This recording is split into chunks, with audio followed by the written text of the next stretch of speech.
So, after hitting level 31, finishing the story as well as the Echo Compendium, and completing level 4 of the Elusive Realm, finishing the first two parts of Tower of Adversary and starting the third one, I thought, now's a great time to make a comprehensive review of the game with my thoughts and experiences. This video will be segmented into the different parts of the game, so feel free to skip to a specific topic you're most interested in. Now, let's start with what you will as well. The story. Now, you probably have heard things about the story already, like it's unsalvageable, uninspired and generic, or maybe it's a worse version of its competitor's story. Although it is true that the start of the story is very slow, I did not mind since I was still getting familiar with the world while getting sidetracked and exploring the game in my own pace. Furthermore, a slow startup for a story does not mean it is a bad story overall.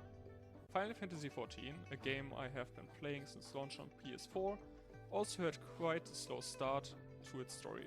A story that vastly improved as the game went on. I'm not here to say that Wuthering Waves has the same quality of story, but what I am saying is that the later half of the current story improved in quality by a large margin from its start, and that cool games from here on out will have the chance to improve on it with further patches as time goes on. I will not go too much into depth about what happens inside the story itself, since I would rather not spoil the fun out of it. But as a quick rundown, I will just say this. Our starting main cast is okay. Not good, not bad, just okay. Surprisingly, the supporting cast and characters that arrive and interact with you throughout the story are not only more interesting, but also better written in both story and delivery. The villains, on the other hand, are interesting despite being mostly in the background, while one of them is beautifully annoying, so much so that the confrontation and subsequent fight with them was very satisfying. Lastly, the finale and setup that led up to it were great for a 1.0 story. I think there are still better ones out there, like the finale of Bellabog and Honkai Star Rail 1.0, but there are also many way worse 1.0 stories, especially in gacha games. Be it Tower of Fantasy 1.0, a game I spent way too much time in, mostly due to its combat, but barely can remember anything about its story. Or Genshin 1.0's story, that also started very slow and only got better towards the end. Now, since we are already on the topic of 1.0, let's talk about the issues that Wuthering Waves has or had on launch, specifically the ones I experienced. When I started the game, it was very laggy, and I mean, as you can see from the footage behind me, very laggy. This issue persisted to a lesser degree throughout the following days, but it never after the start was so bad that I couldn't play or that it lessened the enjoyment of the game for me. But noticeable enough that sometimes enemies stood still, took no damage and then died in an instant a few seconds after when the server catched up. But besides this, I never had a crash, I never fell through the world, NPCs always had their textures, were not missing or were not loading in, and as far as I can tell, I also had no other bugs despite my PC being on the older side, having a 1660 GeForce GTX graphics card. Can't really say more about the issues since, like I said, I didn't experience any. What I did experience, however, was the gameplay, so let's talk about that. Wu's gameplay is its biggest strength and leaks over any other gacha game that falls into the action RPG genre. Movement is smooth and super responsive.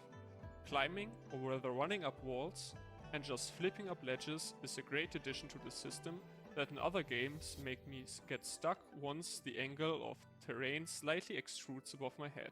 But despite all of these things being great, nothing comes close to the combat.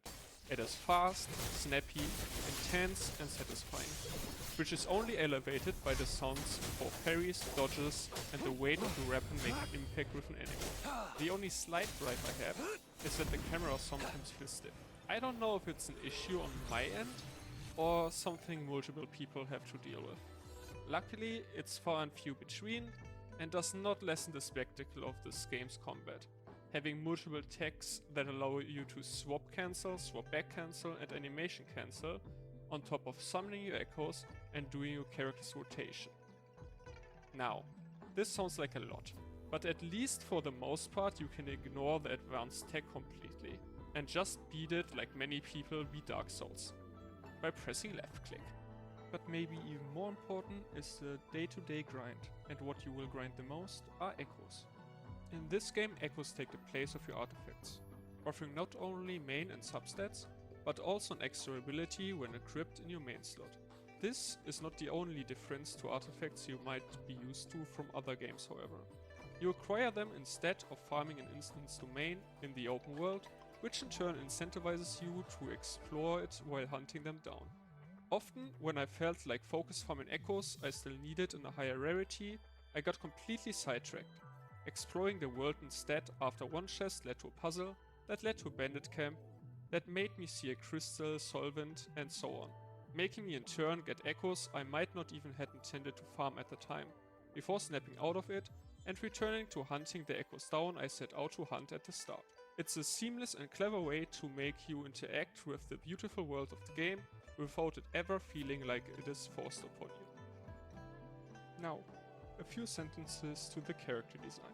This is very subjective, but I like this more gritty art style than the cartoony one of other games. It reminds me of the later Bleach art style from 2011. Characters have way more sharp features, smaller eyes, and a more intense look to them. I'm not an artist, so I can't really say more to it, other than that I like it, and that it, in my opinion, complements the world's setting. A topic I can say more to, however, is the endgame. It consists out of 3 parts: the elusive realm, the Tower of Adversary, and the tactical holograms. I personally like the elusive realm the most out of the 3, closely followed by the tactical holograms. The Tower of Adversary is my least favorite out of the 3, for reasons I will go into shortly. But first, let's talk about my favorite out of the 3, the elusive realm. Despite not every character being available at the moment, either due to being on a rotation or because they were not given unique mechanics yet, the mode is a very fun and unique roguelike. You start by picking your main and only playable character for the run, either one of 2 trial characters available each difficulty, or one of your own characters with their weapons and skills, but not their echoes. Instead, you get to choose between 2 out of 3 echoes each run with a new spin on their niche. Do collaboration attacks with a Fern Rider, transform into Crownless, or use the Bellborn Turtle for a shield and bonus damage as long as you're full HP. In addition, you get to upgrade each echo by collecting items on your run that enhances your stats. Lastly, you will get augments for your abilities that make your character function different from run to run. I plan to do a full video on this in the near future, but for now we will have to leave it at this and continue with tactical holograms. These are bosses made even stronger than their overworld counterparts and test you not only on how strong your team is, but also on how good you are at parrying and dodging. Taking little damage outside of break windows and mainly lose their poise bar by being parried or hit by a follow-up attack after a dodge. There's not much more to say on it besides that it is a hard but rewarding challenge. Unlike the last part of the endgame, the Tower of Adversary. Now, in all honesty, my view on this game mode might be a little bit more harsh than it deserves, and please feel free to disagree, but in my opinion this is the least innovative game mode of the 3. Yes, it added an energy system to characters that limits you on how many times you will be able to use them, but it just boils down to building multiple teams as you would in any other game. You may switch between characters and actually interact with the energy system sometimes, but more often than not, it will have no real impact on your gameplay. The second reason I dislike this game mode is that enemies are just stat checks. They have lots of health, lots of damage, and that's it. You fight multiple of them in an arena just like you would do in Spiral Abyss.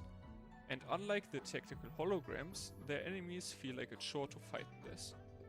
Again, this, like everything else in this review, is based on my opinions and experiences, and does not mean that you're not allowed to enjoy this game mode.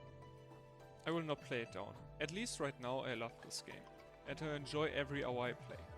Despite the launch issues and the small gripes I have here and there. It is a fun game that I can only recommend to try out.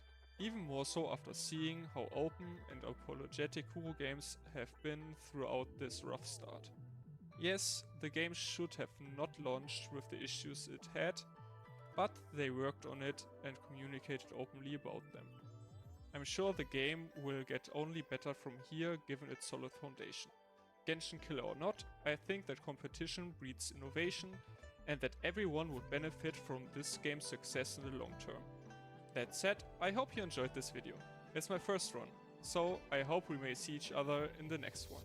Cheers!